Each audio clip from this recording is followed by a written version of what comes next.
Welcome back to another episode of Proof Theology. We're going to have a great conversation with CJ Engel today on conservatism in America. We're going to do some history, some intellectual journey. We're going to look at different figures in the conservative movement in America. Just a really helpful conversation to kind of get a lay of the land, something I've needed for a while, and hopefully it'll be helpful to you. Before we get into the episode, I want to make sure you know about the Patreon. Go over there today, sign up in the link in the show notes. It's a great way to support the podcast. And help bring great content to the masses. And so go sign up on the Patreon, $15 a month, get some swag in there. You can have direct conversations with me on any content that I produce. It's a great way to get involved. So I'd love it if you sign up in the show notes and enjoy the conversation today with CJ Engel. It's good to be with you here again.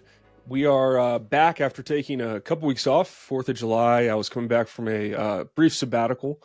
And I'm glad to be back in the pulpit. I've been back 2 weeks preaching on Judges 20 this Sunday, and we're finishing up our building here in Boulder. We've also got a men's conference coming up.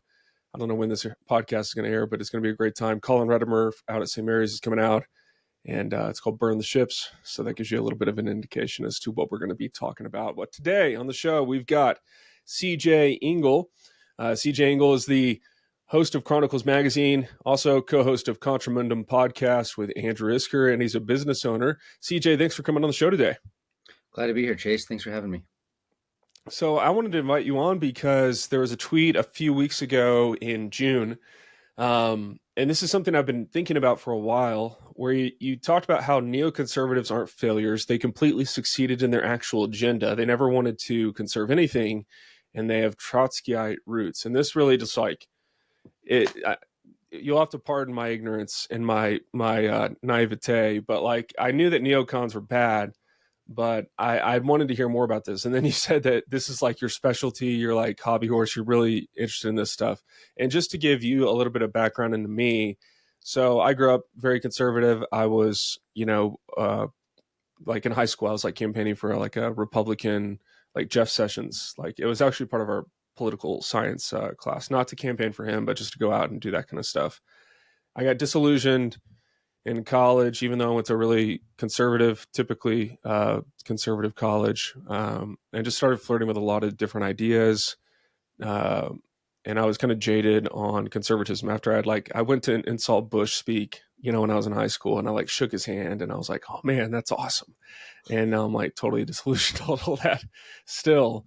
And then 2020 was kind of another like pivotal moment where I was like, dude, I had been kind of like doing this Keller model of ministry where, people would come up to me and be like, hey, like, it's so cool that I come to the church and I don't know if it's conservative or liberal. And I'm like, yeah, that's really cool, huh? And it's like, on the one hand, you don't want the church to be political. On the other hand, that's more of I take that more of as a critique than I used to take it as like a thing to celebrate. And so I found myself in a lot of circles over the last few years, whether it's going to NatCon, I'm meeting a bunch of great people. I didn't get to go this year, but in the past.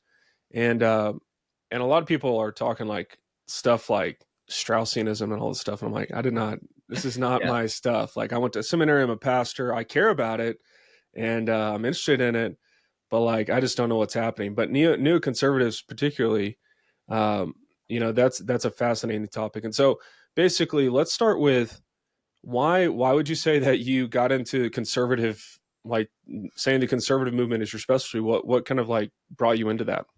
Yeah. So, I mean, saying it's my specialty makes me sound more credentialed than I am. I guess, so it's my interest, but it's like, I kind of came of age, I guess, in like 2010, 2011. So it was right after the financial crisis and Barack Obama was president. And so a lot of people were like, what is going on with who is this guy? Like, because in the conservative movement, there was a lot of like conspiracy theories and, things that were obviously true that are labeled conspiracy theories, which we know now is like kind of the norm. Like whenever you hear that phrase, it just means kind of they have their tail between their legs because they don't know what else to say.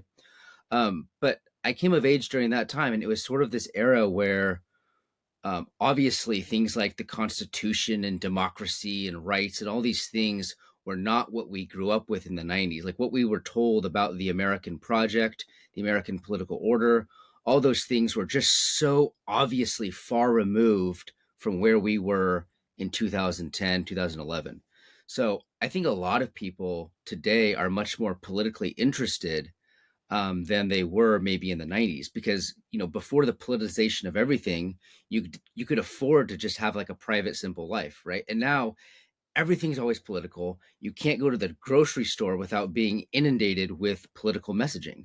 So what is going on? So this was like what, 10 years ago, and already you could feel that things were changing. There were massive protests everywhere. A lot of it in those days was not like explicitly culture war stuff, but it was sort of pre-culture war, because you had like Wall Street versus Main Street and some of those like Tea Party dynamics. So I guess I just came of age at a moment when everybody had to be politically learning, so that's it's so it wasn't like an educational background thing or anything like this. It's just something that I was grappling with. Who should I vote for, John McCain or Barack Obama? And at that time it's like, well, what does the Constitution say? All those things were coming into our mind at the Yeah. time. And then you had people like Ron Paul, who would always leverage the Constitution against Rick Santorum or against John McCain or Mitt Romney. And so then, Ron Paul was very ideologically aware. And so that leads you into this direction of understanding who we are, where we came from, what the American system was, what is the relationship with our political heritage and political theory. What are some of the claims of the 20th century that have failed, and where do we need to rethink the course of the last several decades, or maybe the last century? So that's kind of what brought me into the equation. Crisis means that people begin to rethink where things went wrong. Yeah, that makes sense. And you know, I sense that even as a pastor, and I think many pastors feel this way. They're going like, "What do I do?" Because I think there's two things as you're talking. Like one, I feel like I talk with a lot of who we might call online like normies or boomers or whatever, who do really want the '90s back, or maybe are still living as if it is the '90s, and maybe they can afford to do so. And so they see people like myself that are interested in politics, and they're like, "Why do you have to make everything political?" And I'm like, "I'm really Yeah. not like." My goal isn't necessarily to make everything political. And then you get people in the church who, when you do speak on, they're going to label it culture war stuff. They're going to go, "Why do you have to make your sermons political?" In fact, I had one congregant go like, "Why don't you just go into politics?" I'm like, "I don't want to go into politics. Like, I'm a pastor. That's what I'm interested in. I'm very interested in this stuff because I became politically aware." So how do you think you can help maybe somebody who's kind of like still pining for the '90s, or like doesn't understand what's going on? How would you help them kind of like either at least understand where you're coming from, or maybe have more of a political awareness about what's going on? Yeah, like I think that everybody has their role, and I'm very much of the opinion that, generally speaking, like, people in pastoral ministry should not be political activists, but at the same time, we're at an age where the public square and private institutions are fusing, they're kind of blurring. And so it's at the point where, if you refuse to say anything at all, it's like an obvious sign that you're not willing to address the concerns of the people in the pews. Right. So like, I do think that we should keep the church separate from, and this is not like this like Jeffersonian ideological thing, but like, I think that the clergy has a very specific role within the new kingdom of God. And I think that role is kind of siloed in a certain way. But that doesn't mean you as a pastor and other people in the church don't also belong to the civil kingdom. We're not like this. I mean, we have this element of pilgrim theology, but at the same time, there can be this Anabaptist tendency to say that has all these natural relations, the civic order, that has nothing to do with me. I don't belong to any of it. I'm like in a monastery or whatever. I think that you need this balance, that I have this foot in two different kingdoms, and I have a series of obligations related to those kingdoms. And I think that's important to keep in mind too. So in terms of like returning back to the 90s, it's important to remember that like the good times, the times when we could afford to ignore like the most heated headline politics of the day, is the result of prior generations actually working it out and dealing with it. So a peaceful time where we could actually just live our private lives is the product of those who came before, fighting the good fight, and confronting enemies who otherwise would, want to liquidate our way of life. And so, so when you see people during the American Revolution and all the pastoral involvement and all the clergy that were involved in just the narrative and the framing and guiding their people through tumultuous times, they had to go through that so that decades later people could avoid politics. And so I think there's this ebb and flow in history where there are some moments when you can say, okay, it's the 90s. We don't have to think about it. The politicians do what the politicians do. We as the church do what the church does, but we're not always in moments like that. Yeah, and I definitely sympathize with people who wish for that. I don't see it as a it seems to be missing the time. It seems to be actually. I listened to Charles Haywood's podcast recently on nostalgia. It was really convicting for me because I was like, that's totally me. He just nailed me. Like always kind of like wanting something that you've lost or something like that, and it's not productive or effective. Mm-hmm. Well, why don't we talk about conservatism? First of all, just to kind of get a lay of the land, a lot of pastors today will claim they're conservative, and yet, everything they say online or even in their sermons sometimes would lead you to conclude otherwise, or they're using that word as kind of like oh yeah, I'm conservative. It's like they put the badge on the American flag on like a politician would and say, no, no, I love this country. And it's like, no, you don't. Like, you don't love this country. And so this word seems to be uh, widely misunderstood.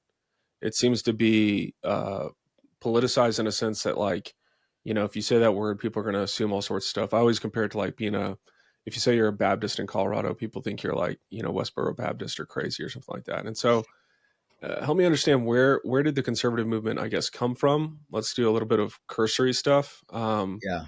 And I've got a lot of friends who talk about, like, my PhD supervisor is writing a book on the history of conservatism. So there's a lot of, we're going to get CJ's perspective on this, and I think he has really key insights on it. But this is a big topic, so we're not going to spend a lot of time, but I do want to kind of get a lay of the land for the Yeah. listener. Well, conservatism is it's a little bit difficult because, like, I don't, I mean, just the way I think, I don't think you can just take these abstract ideas, these propositions, these like eternal values, and arrange them in a package and call it conservatism. Like, I think you have to look at the historical development of these concepts and where they came from. So, like, historically, there weren't very many people in America that would have called themselves conservatives, like in the 18th century or whatever. There were definitely people that absorbed a lot of the lessons of their English Anglo past, like, because America, like a lot of the American institutions and instincts came from the Anglo context. Like, so that's where like a lot of, so there are people like John Adams or even Alexander Hamilton, a lot of the Federalists that absorbed the framing and narratives of people like Edmund Burke. And Edmund Burke, of course, in England was the father of conservatism. And they had this mentality that, we can't just always recreate the world, and we can't always just take abstract propositions and apply them in arbitrary ways. You have to be rooted. The society, the social order has to be connected somehow with this organic, natural development of cultural life over generations. That's sort of the conservative instinct. But the problem for the American setting is that a lot of them just by the historical context of things, they had to see themselves as separating out from the way things were in England, and they had to recreate something. So there was this natural happenstance where it didn't make sense for them to really lean into the phrase conservatism, because conservatism meant sticking to the interests of Tory England and the king and the parliament, right? And although all the superstructure of the political order in the relationship between the colonies. So there was no conservatism really all through the 19th century. Now, the progressive era in America was this moment where they began to see the federal government as this opportunity to basically centralize and nationalize a lot of instincts that were going on in the 19th century. So the progressive era was when you'd get things like these massive departments, these administrations, these huge initiatives that were thought of as being for all of America rather than staying within the boundaries of like the old constitutional order or And was whatever. that like FDR and the New Deal and stuff?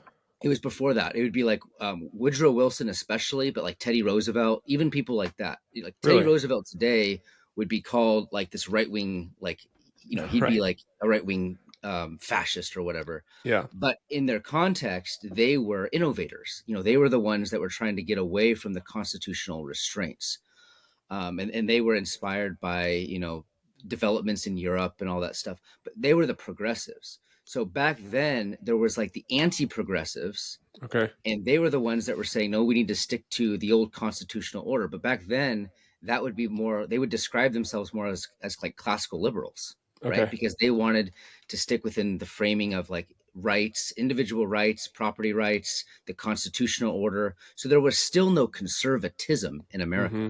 right? So you could describe, and these things kind of transformed by the time you get to the New Deal. That's when everything was recreated. That's when all of the instincts of the progressive era and even some nationalist mentalities in the 18th century or 19th century, they were all like permanently instituted in the New Deal. That's what a lot of us call the managerial revolution. That's Mm-hmm. when everything was just kind of put into place, and this is the new order. The Constitution has been remade, the American order has been remade.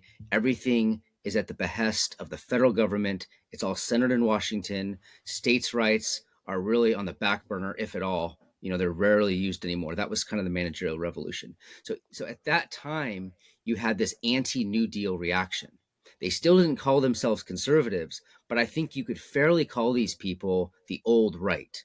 So Okay. these were the constitutionalists, the classical liberals. There were some traditionalists in there, like what's the son of, or the grandson of John Quincy Adams, like Henry Adams, like all these people were like traditionalists. So they constitute this very wide, broad opposition to the New Deal revolution, right?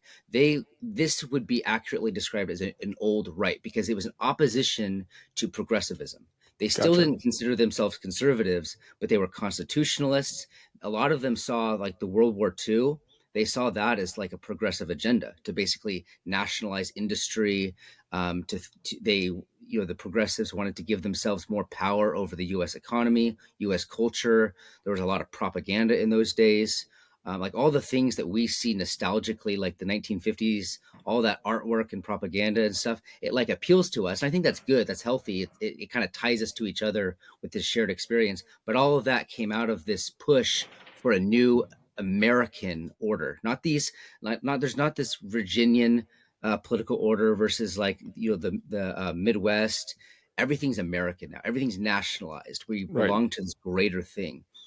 So the old right was this variety of like businessmen, anti-war conservatives, all these different people from different ways of life, strict constitutionalists that were just not interested in progressivism. They were not interested in crony capitalism, all of these things. They were not interested in feminism. They were not interested in like mass democracy. They just loved the old republic. So the old right was this thing. So even there at World War II, you had this dynamic between progressives and constitutionalists or the anti-progressives. So the conservative movement still hadn't yet been born. Okay. So I know I'm rambling, but that kind of sets us up for like, where did conservatism come from? Right. I think I like to think of World War II, the aftermath of World War II, as like ground zero for the new political dynamic. And that's when you had this need in America, in the West, to basically avoid two extremes. The two extremes were the far left communists, characterized by like the Soviets, Latin American developments, a lot of third world developments on one hand. And then you had the extreme right, fascism. Like there's instincts still in Italy and Germany that were considered fascistic. So there was this need in America to kind of shore up the extremities and pursue the center line.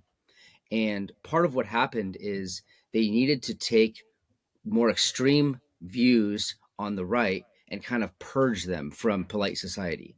So you had this great crafting of this new consensus that would avoid the extremities of the left, the extremities of the right. And the so called right side of the consensus was conservatism. And the left side of the new consensus was liberalism. I think it's better to describe it as progressivism, but the Sure. words they used were liberalism. So you have this liberal and conservative sides of the post war consensus. And the whole point of the post war consensus was to avoid the extremities. Okay. So that's, in my opinion, where conservatism in America came from. It came from the post-war moment when they had to, I mean, so one key figure in the development of post-war conservatism, of course, was Bill Buckley. So Okay. Bill Buckley was a Yale intellectual, very well connected. He was like part of the American elite, the northeastern establishment elite, very well funded, very well connected in the intelligence community, and he was given basically whatever resources he needed to start a flagship publication for the creation of the new conservative movement. So he created National Review.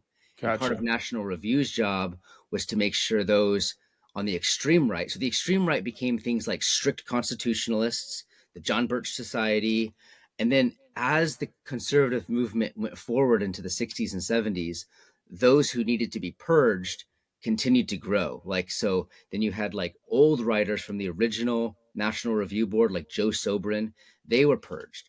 Hmm. And so you had this purging that continued on through the 70s and 80s and even 90s as conservatism began to purify itself. So we can talk about that in a minute, but I'll pause there. That's sort of where I see conservatism coming about, was like in the 50s. Yeah. So with National Review, were there other? You mentioned the John Birch Society, and just for the listener, I mean, this is a kind of off topic but relevant. Is like I remember I think it was 8 years ago. I think it was when Trump was running the first time, actually 2016, and I started getting more into politics because I had lots of questions. I was like, this guy's saying a lot of stuff. He's very different. I'm very curious. He kind of makes me nervous, and I'd like to know more about conservatism. And so I was asking a bunch of friends, like, what should I read? And they were like, National Review. I was like, I don't know what that is, just because like those aren't the journals I read, those aren't Yeah. the periodicals I read, and so yeah, I've never really gotten a lay of the land in terms of the landscape. Like people will bring up all these figures, and I'm like, yeah, I don't know what's going on. Yeah. I'm just, I basically, it's like, are you a friend and can I talk with you? And do we share similar ideals? And then, like, yeah, if you recommend some stuff, I'll check it out. But who else besides the guys you mentioned were part of that kind of National Review conservatism back then? Yeah, so it gets tricky. So I would say that National Review was like the flagship outlet, right? This is where the money was, and there was intelligence money going into this, and a lot of this was like, okay, so a good book on this, Saunders, I forget his first name, but he talks about the fact that there was this need in the Cold War. So a lot of this, like when I say like it was built by the intelligence community, like you can hear that and you could say it's like this massive conspiracy, right? This formal conspiracy. There's people plotting to create this magazine to basically um create a like this moment in America where like all the good people are pushed out and all the bad people control everything at the center. But actually, it was more like organic and politically justified than you would think. So during the Cold War, things were extremely heated with the Soviet Union and the American, the West. I mean, when I say the West after the Cold War, it's basically the American order. Like we dominated the Western hemisphere, right? So what the American establishment needed to do was they needed to create the ability for entertainment and cultural artifacts and all these things that would uphold the goodness of the Western culture against the evilness of the Soviet Union. Right. And I think for sure the Soviet Union was evil and like a lot, like uniquely evil in history in a lot of different ways. But what the United States needed to do was it needed to fund our own creators so that people around the Western world could absorb the narratives of the American order to keep it strengthened and emboldened. And you could say that some of this was justified. I mean, so a lot of funding went to people like George Orwell, and George Orwell wrote books like 1984 against some of the tendencies of the Soviet Union. So he received money. So he wasn't like part of this conspiracy, but Right. they realized that people like him needed funding to get his works out there so that they could explain the goodness of freedom against tyranny, against totalitarianism. So a lot of these things came up in that context. Now, if America needs to be like the beacon of freedom in the world, then you need to combat those in your own territories that are opposing some of the tendencies of the U.S. regime. So a good example of this would be there were very strict constitutionalists in the 50s and 60s that were saying things like, our there's this military industrial complex, right? That was the phrase that Eisenhower used, and so people like constitutionalists were saying, well, look, there's nowhere in the Constitution where it says we can have this massive, at that time, $1 billion budget like military that goes around Europe and has all of these like mission bases and forts and headquarters. And why are we occupying Europe? There's nowhere in the Constitution that allows that. In fact, George Washington said that we shouldn't have any of these types of entangling alliances. Well, Bill Buckley said, well, the Constitution says that, but we are in this state where we need to confront the Soviet Union. So we need to kind of put aside our ideology of limited government and constitutionalism, and we can't let those old principles constrain us and restrain us. We have to be able to be more flexible than that. And so there was this purge in the conservative movement where they were trying to uphold the American way, but in order to do so, they actually had to give more power to the administrative state and the managerial state. And so there's this weird dynamic going on where, like, it's kind of like Bush's thing. Like, I have to breach the rules of capitalism in order to save it.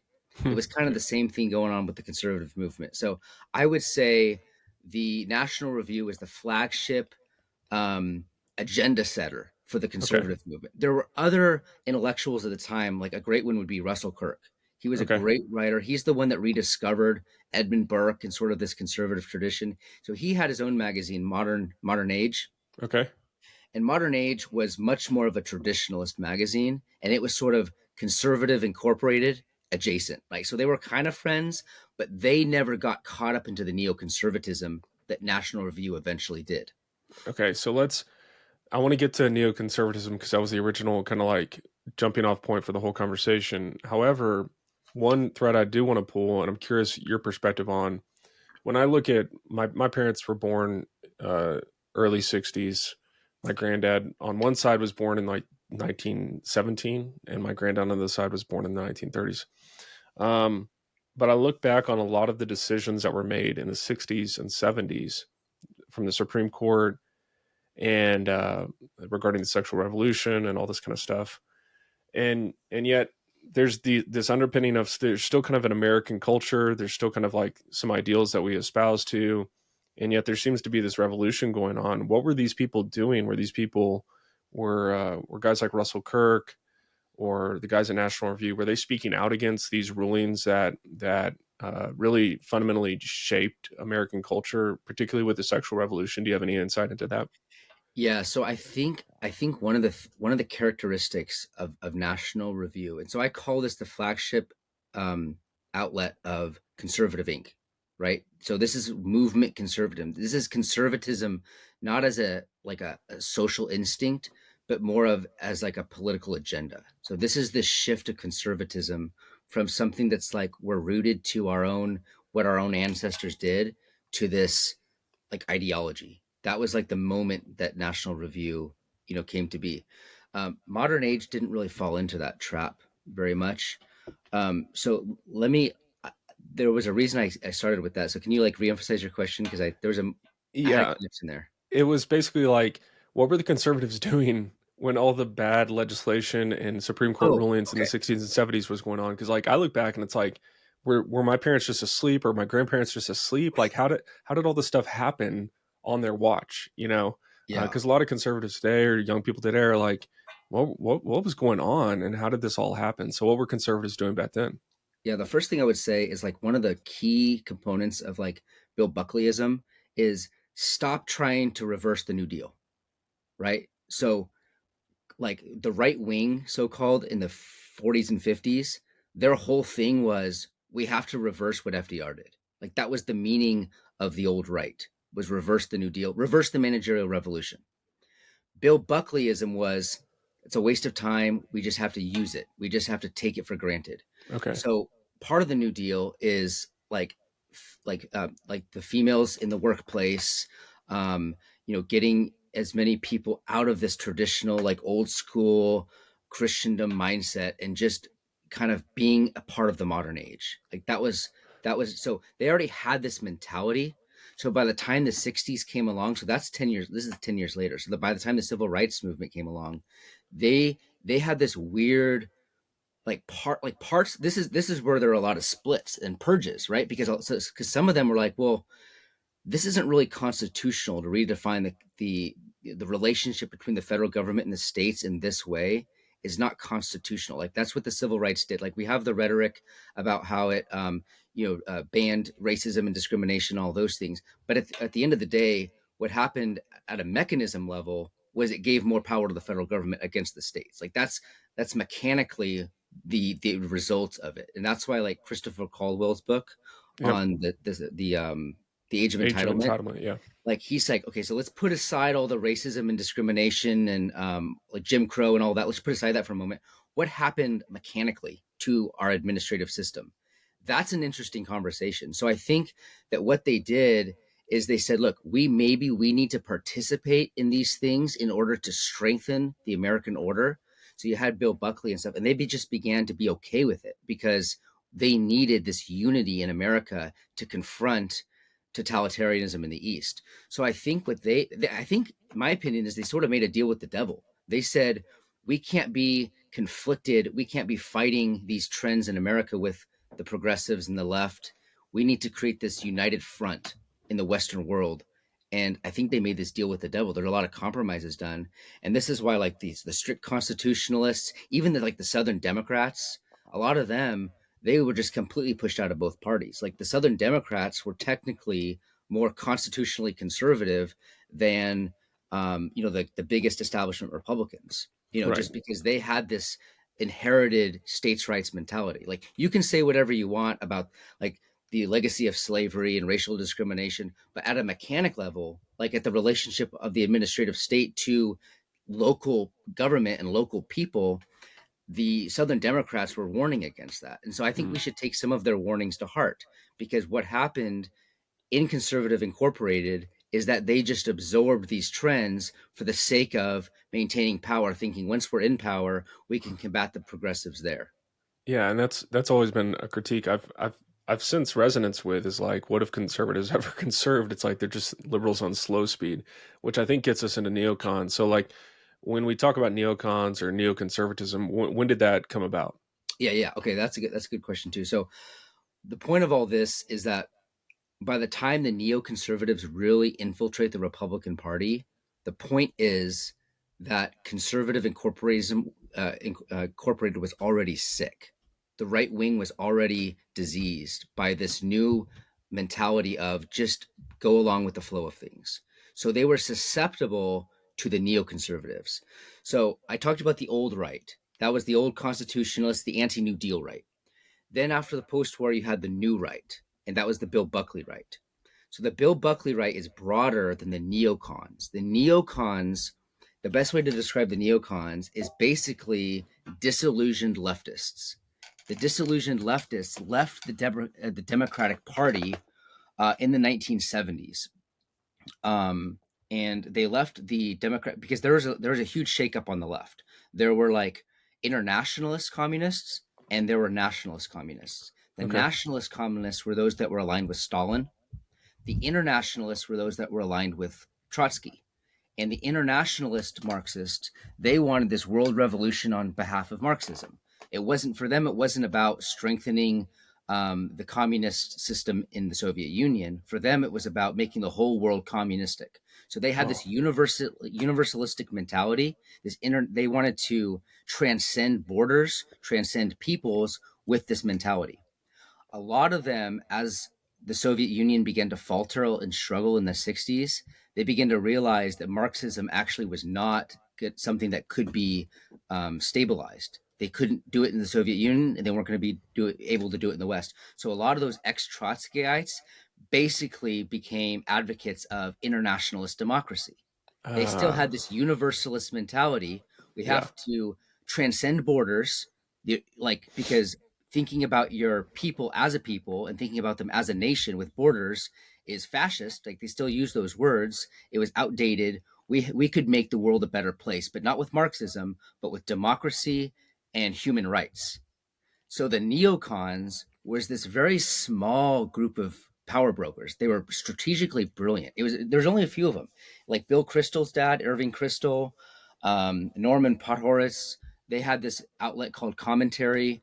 There's a couple other outlets I can't remember, but they brought in this universalistic internationalist mindset, this ex-Trotskyite mindset, but they infused it with an anti-Sovietism because they were Okay. anti-Stalinists. They were Sure. Trotskyites. Yeah. So they opposed Stalin. They opposed the Soviet Union. They wanted to wage war on the Soviet Union. They wanted to heat up the Cold War for various reasons. Well, for the primary reason of expanding democracy.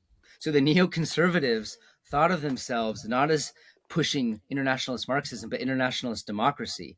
But the new right was no longer healthy enough to oppose the neocons. They were already in a state of compromise. And Mm. so when the neocons exited the Democratic Party, the reason they exited the Democratic Party was because of all these Southern Democrats that were pushing back against the nationalist Democrats. But they left that in the 70s. They came to the Republican Party, and basically the neocons took over the sick new right and the Conservative Incorporated. And Bill Buckley, actually, by the time the 90s came around, was basically frustrated and realized that he had been conned by this neocon cabal. Fascinating. So was like Irving Kristol, is he an ex-Marxist then, or a try like For is he sure. right about For that? sure. Really? He's one of the guys. There's other people too that are ex-Marxists, like people like James Burnham, like who we cite all the time. Yeah. He was an ex-Trotskyite. So there's a lot of these ex-Trotskyites that basically came over. And some of them, like James Burnham, they left behind a lot of the internationalist tendencies, but some of them kept them. They became like the neocons. But it's a fascinating story because you realize that like when you think of neoconservatism, you think of like George Bush. He's like Sure. the like because all the neocon advisors that surrounded him, they were all internationalists. That's why you had in the second term of Bush, he kept emphasizing we need to make the world safe for democracy. Hmm. That's Trotskyite internationalism infused with the language of rights and democracy. That's very much a neocon thing. And so in the 90s, the establishment was a friendly relationship with Hillary Clinton and the Bushes. They were both bought out by neocon thinking. The neocons initiated one of the most brilliant political coups in American history.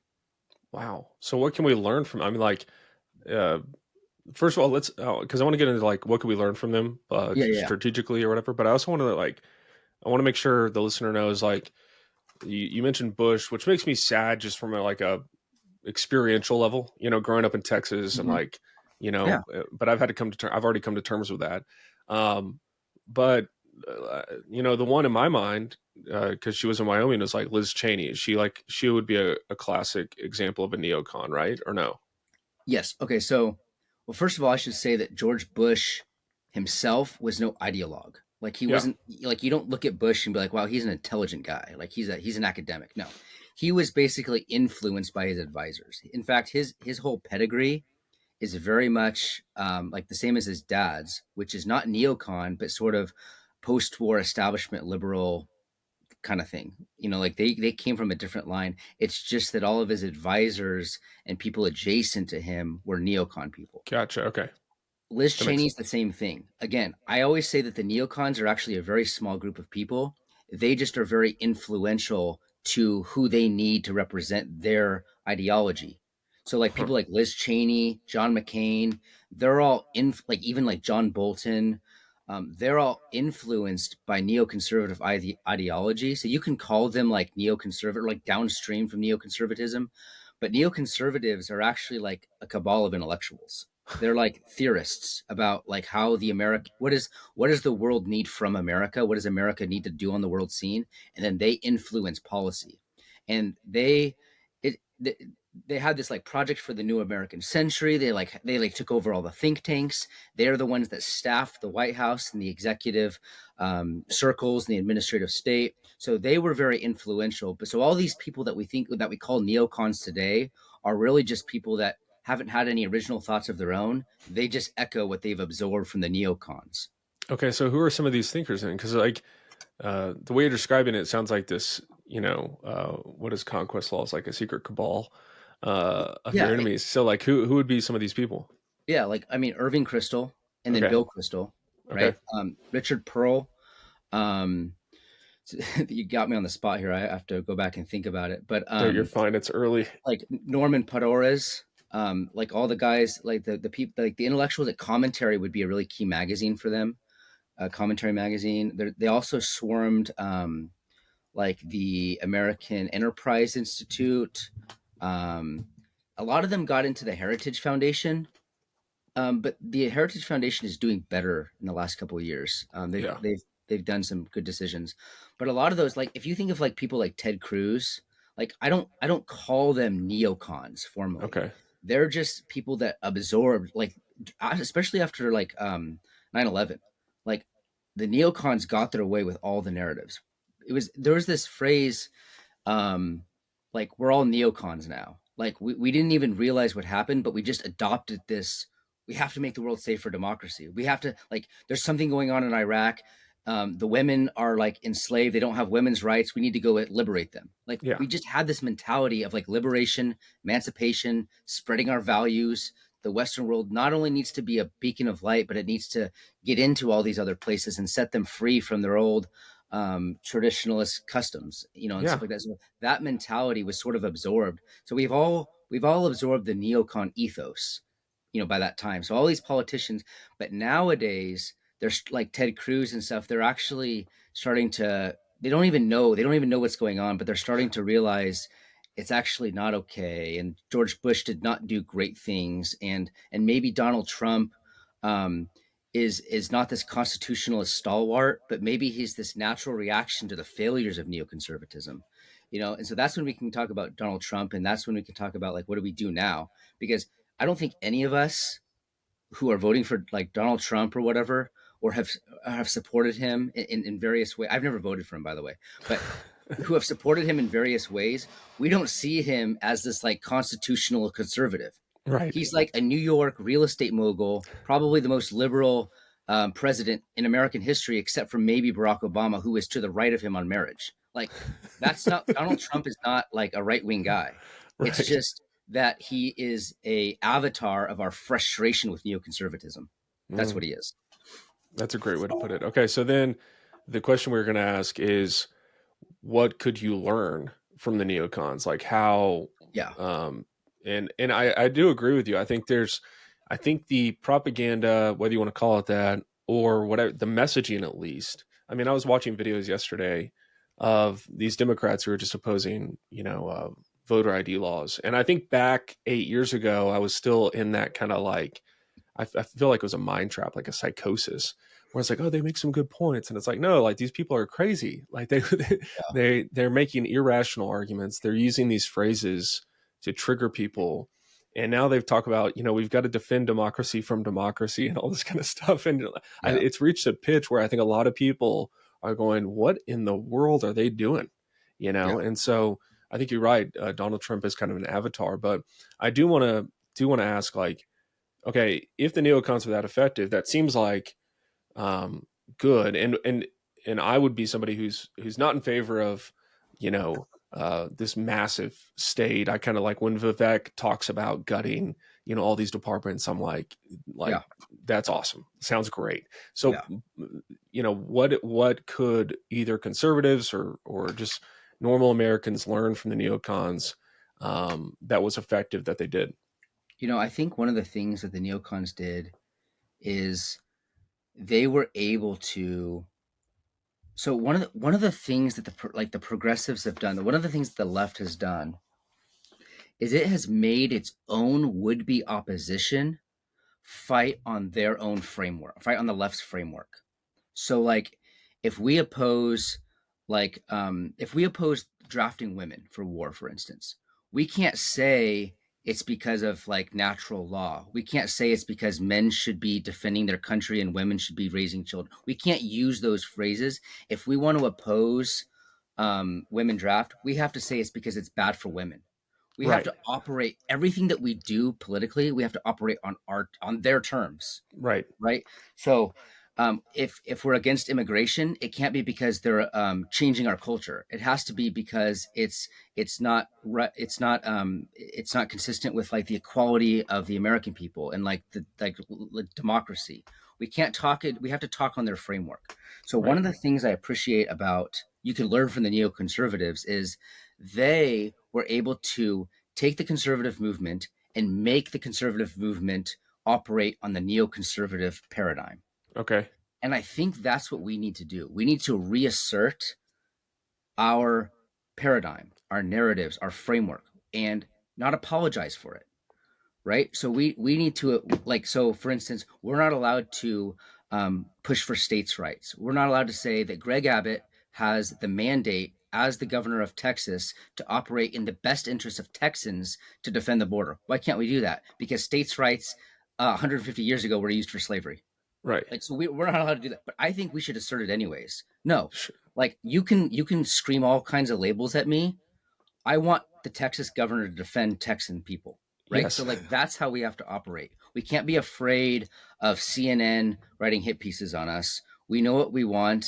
We trust ourselves, and we're advocating out of love for our own people and our own way of life, not out of hatred for some other people. Like, the hatred is not what animates us. It's love for our own, right? We need to operate on our own terms and not be in a state of like we have to justify ourselves everywhere we go. I think that's one of the greatest lessons of neoconservatism is it changed the framing. It controlled the framing, it controlled the narratives, it provided for its advocates a set of phrases and words that could be used, like the spread of democracy. Like, that's something that came right out of the neoconservative ethos. And now all of us, even you and I, like, we have this like deep-seated, oh, like, that's a good thing actually, because we have to spread democracy. The neoconservatives have done that. They've helped, enabled us to digest their own agenda by giving us the phrases in which we can think. So we have to think on their terms.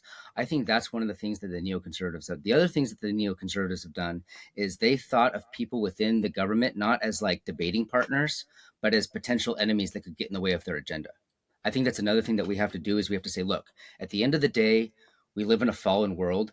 Enemies do exist. And we can't pretend like everybody's good and they're well intentioned, and because we're having this conversation here, they actually do want what's best for the American people, but they have a different way of going about it. No, we have to think actually these people want to liquidate American heritage. They Mm. want they want the things that we appreciate about our own history. They want those to go into the memory hole and never be thought of again. So we have to both assert the positive and combat those who are negatively seeking to liquidate our way of life. So I think that's another thing that the neoconservatives have taught us, that there are enemies in the world, and we need to be prepared politically to confront them because the stakes are our civilization itself.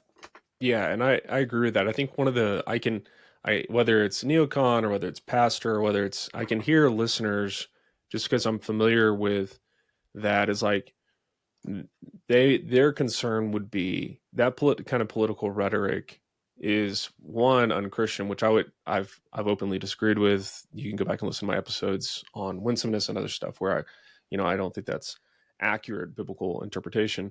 Two, they still pine, and this goes back to the beginning of the episode. They still pine for that, kind of like George Bush, Barack Obama, or even I saw the other day like Mitt Romney and Obama when they debated. Like it was friendly, and we're Yeah, buddies, and they want that kind of climate. yeah, So help a normie understand why them wanting that is getting in the way of them being effective, because yeah, that's what I sense is like I sympathize with their desire. Like I would like to live in a world where that yeah, were reality, where we have different policy perspectives, but at the end of the day we're all Americans.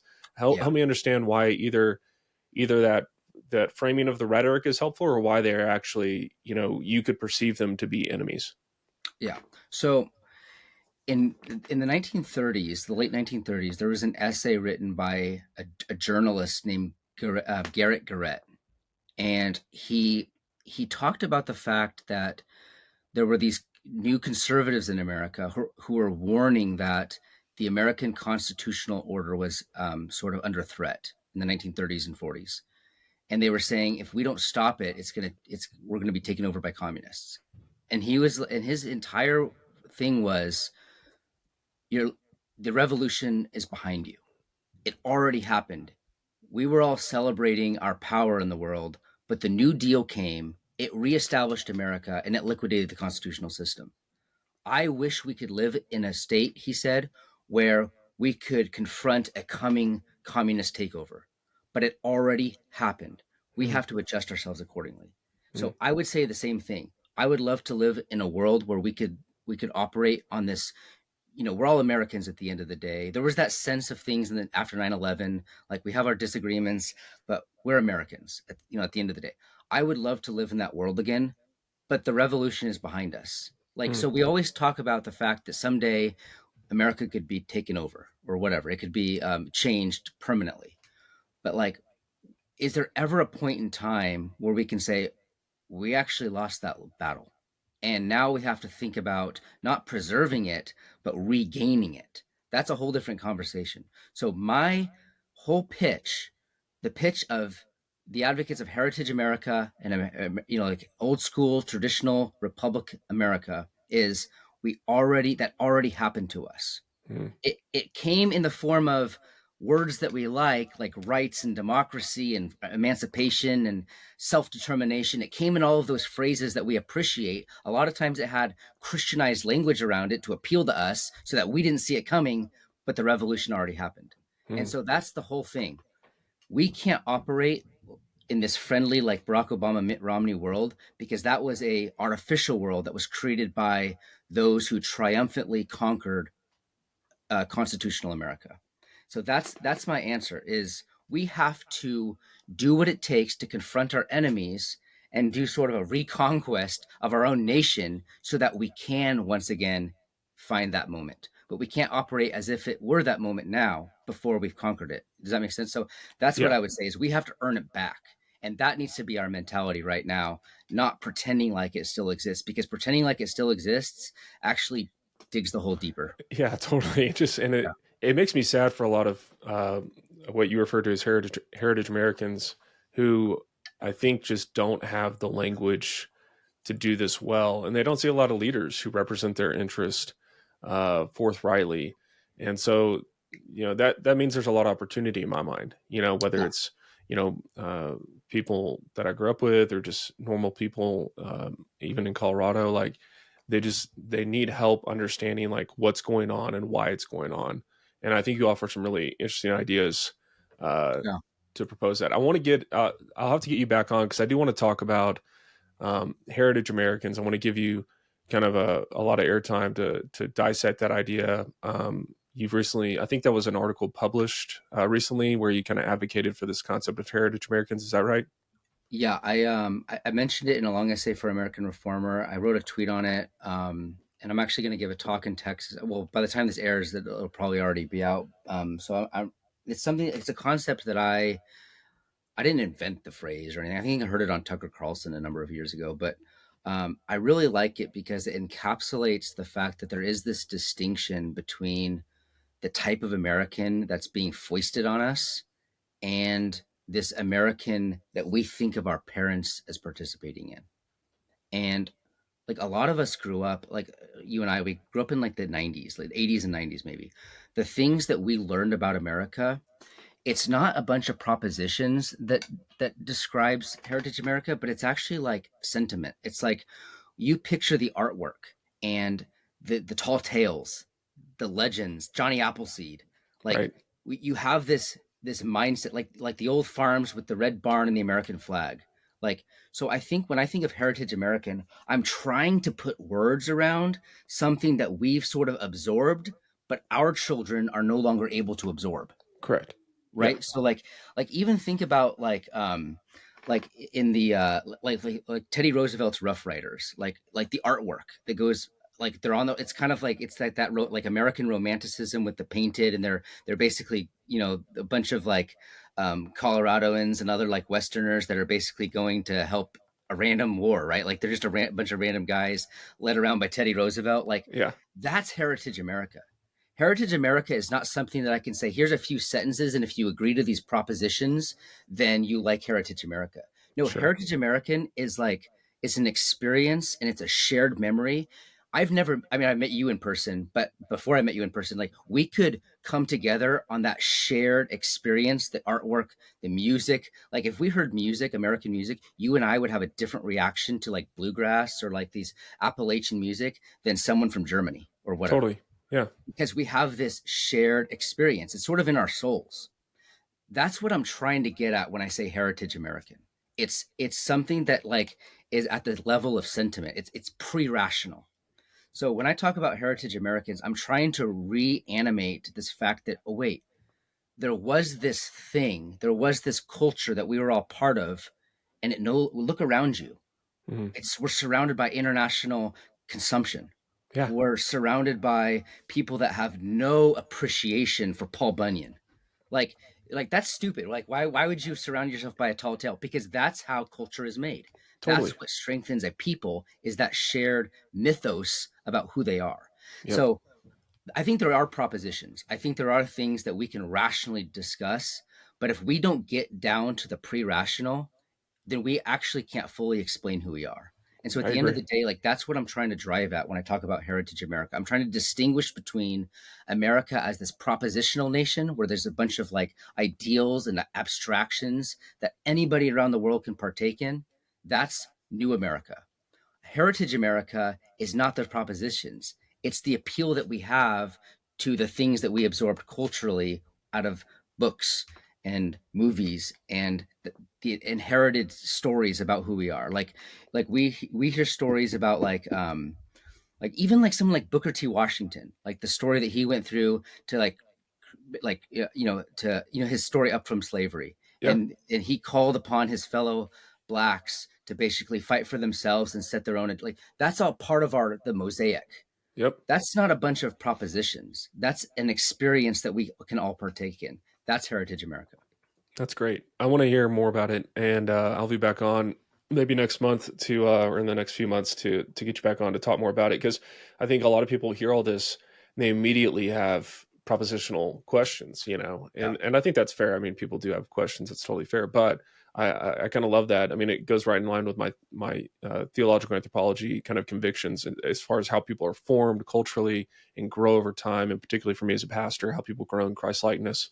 So it sounds very interesting to me. So we'll have to have you back on. But for now, I want to make sure people can follow you and keep up with your work. So on Twitter, I'll put a link. What's the Twitter handle people should follow you at?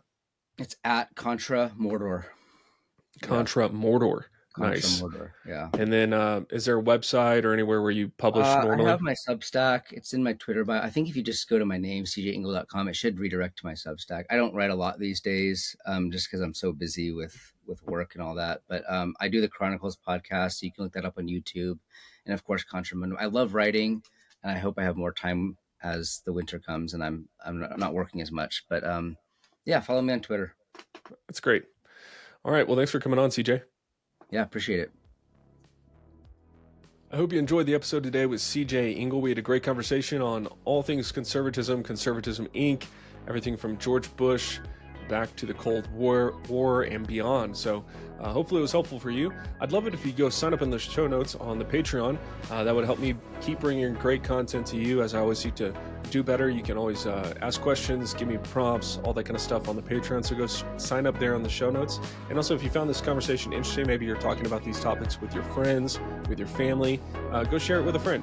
It's a great way to start a conversation on topics you might be interested in. If you're listening to this episode, I'm assuming you're interested in this. So it's a great way to make friends, start a conversation with people, take the episode apart, do whatever you want, and then give it a great rating on iTunes and Spotify, wherever podcasts are found. That helps other listeners find this excellent content that I try to produce here. So thanks for joining. See you next time.